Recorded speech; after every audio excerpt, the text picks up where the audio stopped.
Assalamu alaikum. Many other Americans have Muslims in their families or have lived in a Muslim-majority country. I know because I am one of them. But my father came from a Kenyan family that includes generations of Muslims. As a boy, I spent several years in Indonesia and heard the call of the azan at the break of dawn. I have known Islam on 3 continents before coming to the region where it was first revealed. That experience guides my conviction. You're absolutely right that John McCain has not talked about my Muslim faith.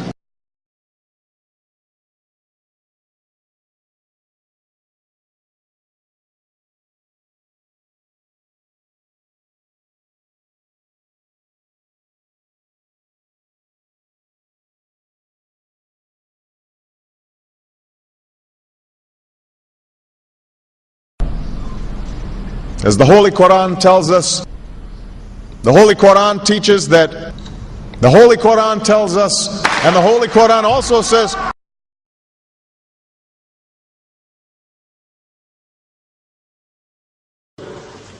we will convey our deep appreciation for the Islamic faith, which has done so much over the centuries to shape the world. I would like to speak directly to the people and leaders of the Islamic Republic of Iran. Their great and celebrated culture. Over many centuries, your art, your music, literature, and innovation have made the world a better and more beautiful place. We know that you are a great civilization, and your accomplishments have earned the respect of the United States and the world. I also know civilization's debt to Islam.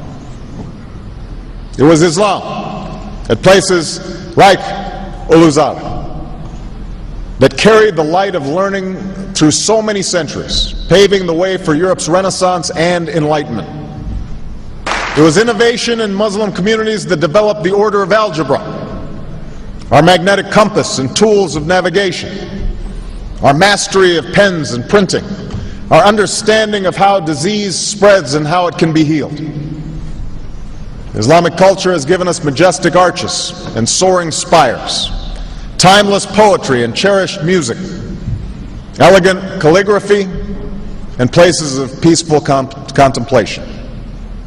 They have fought in our wars, they have served in our government, they have stood for civil rights, they have started businesses, they have taught at our universities, they've excelled in our sports arenas, they've won Nobel Prizes, built our tallest building, and lit the Olympic torch. And when the first Muslim American was recently elected to Congress, he took the oath to defend our Constitution using the same Holy Quran.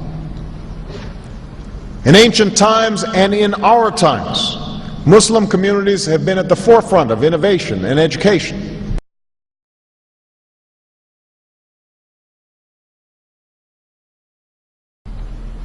Islam is not part of the problem in combating violent extremism. It is an important part of promoting peace. The enduring faith of over 1 billion people is so much bigger than the narrow hatred of a few. In the United States, rules on charitable giving have made it harder for Muslims to fulfill their religious obligation.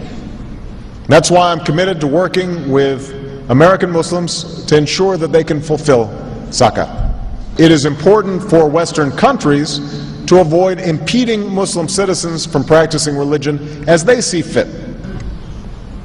And I consider it part of my responsibility as President of the United States to fight against negative stereotypes of Islam wherever they appear.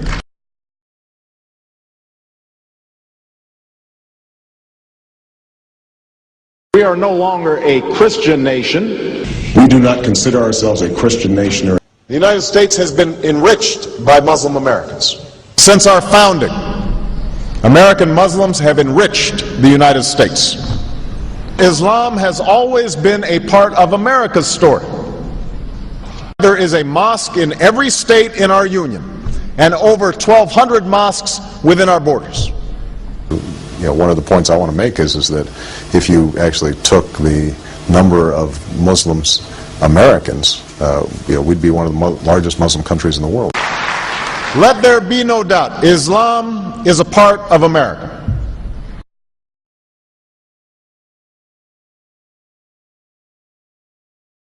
He did bow to the Muslim king, while he did not do it to the British Queen of England. And by bowing, he showed the world that I am subservient. I do bow down to you as a Muslim king, something no other president has done with Saudi Arabia.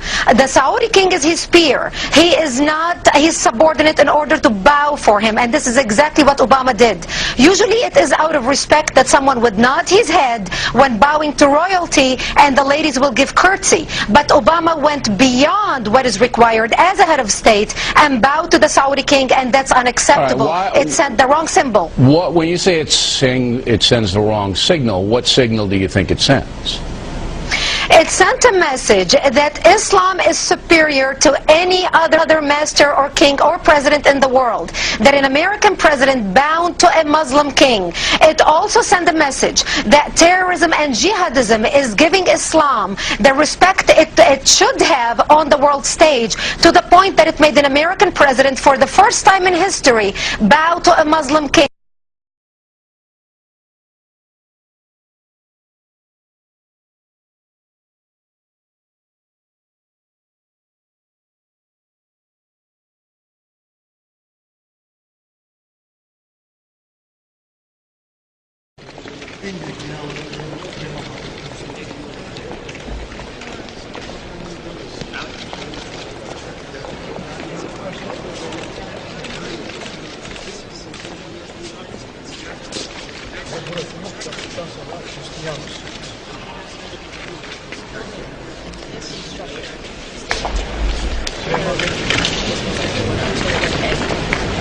And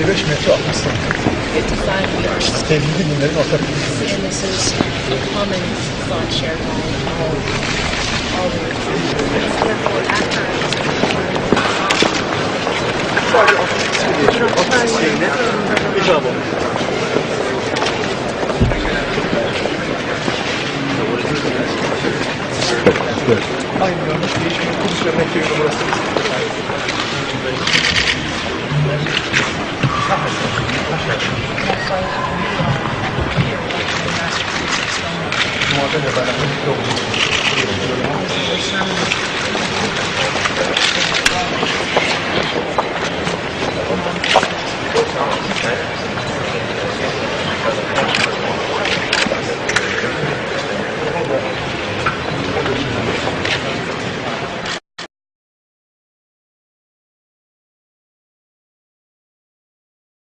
Presidential candidate Barack Obama is trying to change political fashion. He gave a speech in Iowa City today, and he wasn't wearing an American flag pin. Those pins have become synonymous with politicians since 9/11. Obama says he doesn't like how the pin has come to represent patriotism in America. I won't wear that pin on my chest. It's a little weird, Alan, that in the middle of the campaign the guy takes off the American flag that most people wear because they're proud of their country. Let me speak as clearly and as plainly as I can. America is not and never will be at war with Islam.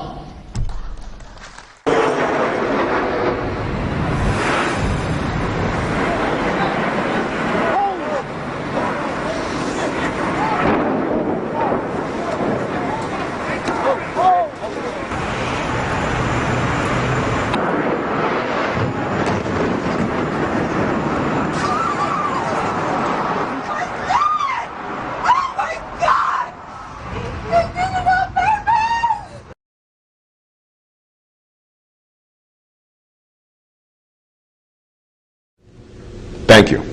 And Eid Shoma Mubarak.